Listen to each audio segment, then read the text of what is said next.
তোমার নাম কি? তোমার নাম কি? এই সুমু, তোমার নাম কি? এই ফারিয়া, তোমার নাম কি? এই জামিলা, তোমার নাম কি? আমার নাম রকিয়া ইসলাম দামিনা। তোমরা কই যাও পড়তে? আমি যাই স্কুলে।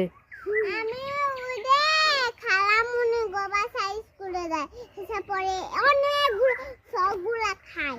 আর উঠে চকলেট খাই, বিস্কুট খাই, জামুই খাই। আর তুমি? তুই কি খাও? চিপ খাও। আর ললিপপ। এ সুমু, তুই কি খাস? কি খাও তুমি? আমি ললিপপ খাই। এ জামিলা, তুমি কি খাও? আমি আইসক্রিম খাই, উড়ে ক্যাডবেরি খাই, উড়ে চুইংগাম খাই, ললিপপ খাই। এ ফারিয়া, কি খাও? কি খাস? কি খাই? এই হচ্ছে পারিবারিক স্কুলের স্টুডেন্টরা।